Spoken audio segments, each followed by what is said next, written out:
You build me up like building blocks just so you can break me down. You try to explain, but before you can start, those crybaby tears come out of the dark. I wish I found some better sounds no one's ever heard. I wish I had a better voice that sang some better words. I wish I found some chords in an order that is new. I wish I didn't have to rhyme every time I sang. Don't make me sad. You don't know the half of you. I'm not a little kid now. So we are nearing the end of the season of Halloween, and coming right up for this review, Jason will make a comeback. And today we're going to take a look at one of his worst movies, and probably his worst movie, Jason Takes Manhattan. I'm going to have a lot of fun in this review. So the plot of the movie is that a group of teenagers in the beginning are getting it on, and they had to blah blah blah explain their backstory that I heard a million times, blah blah blah, they all get killed, and then blah blah blah, plot starts. And it takes place in a yacht, where it's going to take a bunch of students with a professor to New York from Camp Crystal Lake. And so Jason Voorhees comes back from the dead from the plot, and explaining this movie, it just sounds so stupid.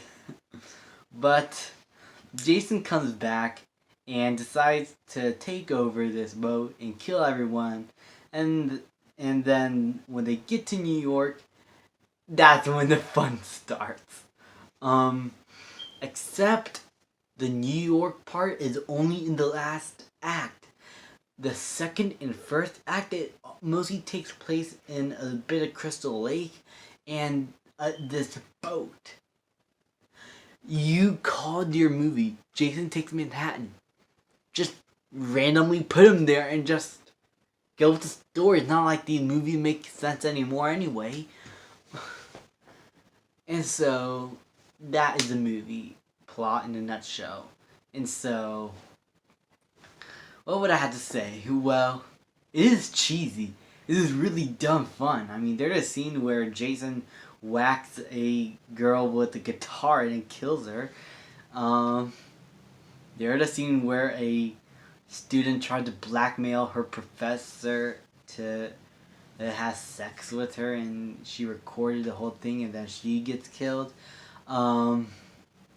The beginning, the teenagers are getting it on, and it is like every Friday 13th opening, well, almost every Friday 13th opening or scene in these movies where these teens will have sex, explain the plot, and Jason kills them all.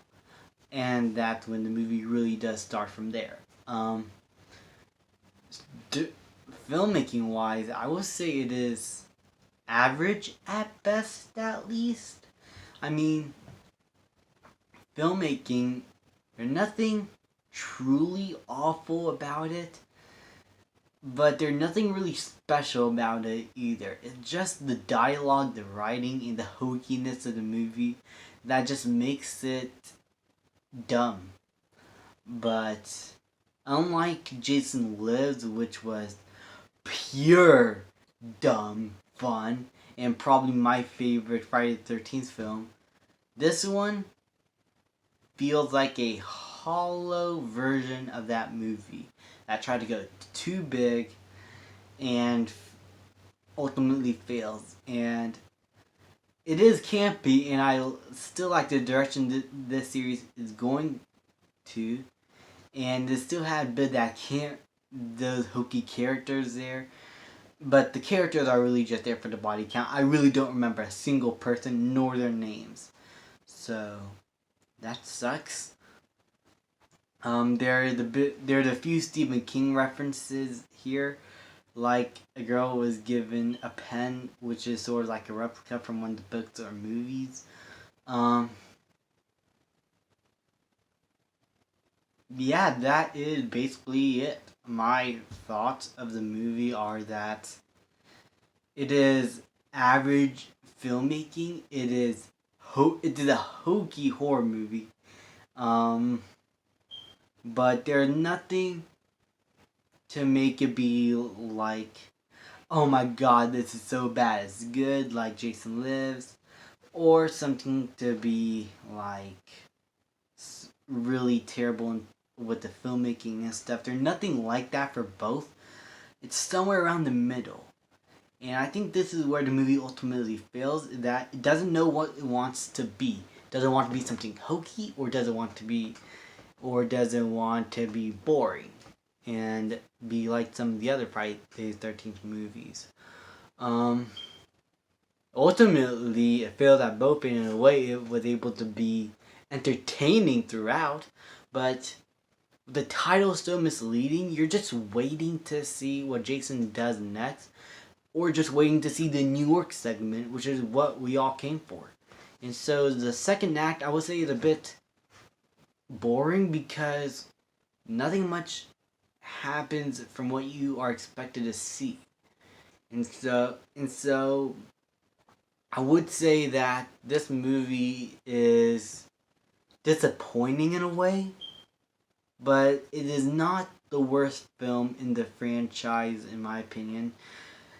And I would probably recommend it if you are like trying to look for some dumb fun. You could watch this movie, but this is nothing that I would like watch every year for hokey fun.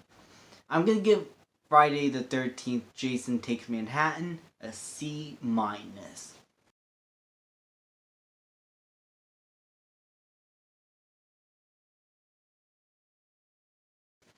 So there my review for the Friday 13th film, which is part 8 of the franchise. Let me know what you guys think of the film down below. Do you like it? Do you hate it? Let me know what your thoughts on it, and I'll see you guys next time.